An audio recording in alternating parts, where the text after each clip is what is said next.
3 years. 3 years after Halo Combat Evolved took the world by storm, a new game from the series would have the biggest media launch up to that point. It was simply titled Halo 2? Halo 2. Halo 2. Hundreds of grown men and probably about 3 women have crawled out of their parents' basements tonight to be first in line to buy the new video game Halo 2.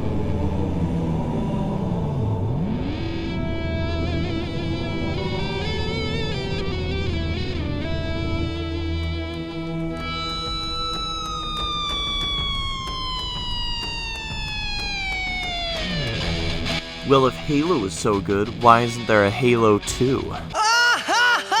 You probably shouldn't make jokes anymore. Oh look, one of the greatest sequels of all time. Halo 2. How do you follow up to a revolutionary masterpiece? Most creators fail to live up to that great product they released first, but sometimes, just sometimes, they make something that is even more loved than its predecessor. Hopefully I can do this with the second episode of Halo vs. the World. We're really looking at every main entry in the Halo series in release order, finding out about its production, discussing the product, and finding out if it still holds up today. Let's get started.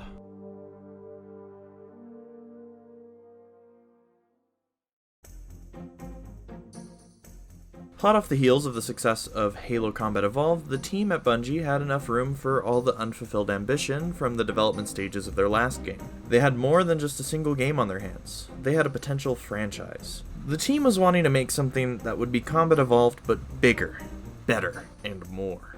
Due to blind ambition on Bungie's part, Halo 2 was in crunch development from the very start. We just plowed ahead, much like we had done with Halo, with one notable exception. We ordered ourselves a giant sandwich, took a bite, but didn't realize exactly how big it was before we started in. And we did that across the board, technically, artistically, and story-wise.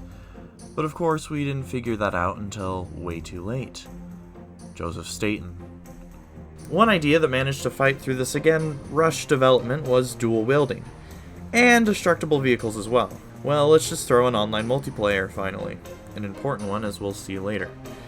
All these made it in despite the high-pressure development cycle surrounding the game. But again, the most ambitious of all was indeed the story, which was going to originally include a betrayal plot involving Miranda Keyes, the daughter of Captain Keyes, betraying the Chief in some dramatic way. According to Joseph Staten, Jason Jones was going through a pretty difficult breakup, and so he may have thrown this idea into the draft because of it. Well, let's just all be grateful this didn't make it into the final product.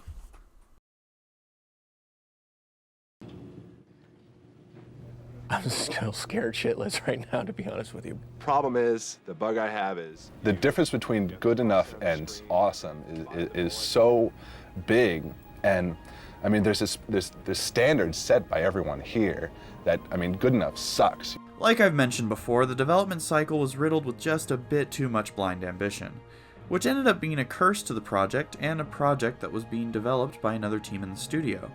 Phoenix was to be a fantasy-themed strategy RPG with a blocky, Minecraft-like art style.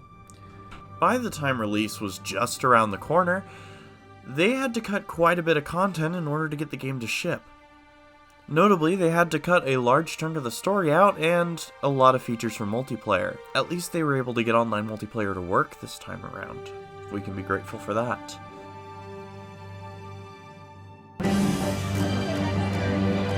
I gotta stop you. Sorry.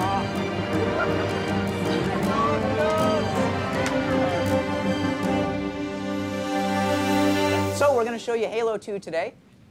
This is a... I'm actually going to be playing it as best I can. But before we start, I just need to go over some safety regulations in case of fire or electrical storm or earthquake or something like that. Just be sure that you guys are safe. Stow it, son! These folks didn't wait in line to hear your lips flippity-flap. Knuckle up and get ready to dance, you pasty bastard! Yes, sir, Sergeant. What you good people are about to see is an operation in progress. This is a real-time feed. No smoke and mirrors, pre-recorded bullshit.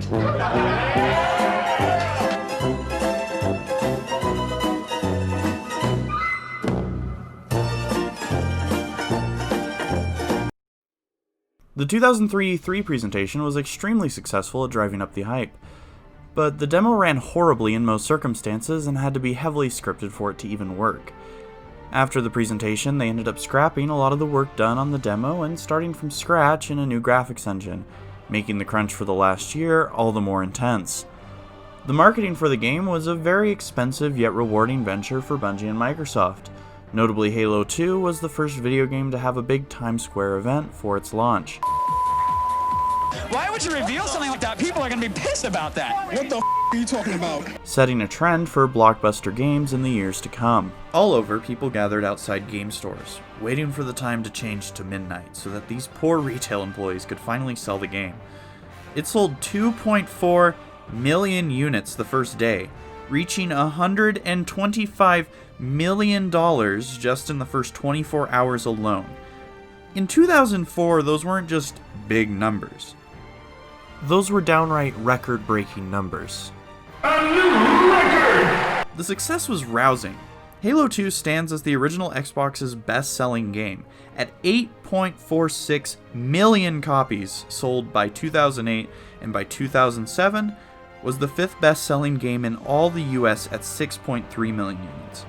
Yeah, that makes its last recorded year in sales worldwide a staggering 2.1 million units sold. Oh my gosh, that's insane. We've got a new contact, unknown classification. It isn't one of ours. Take it out. This is Spartan 117. Can anyone hear me? Over. Isolate that signal. Master Chief, you mind telling me what you're doing on that ship? Sir. Finishing this video raffle.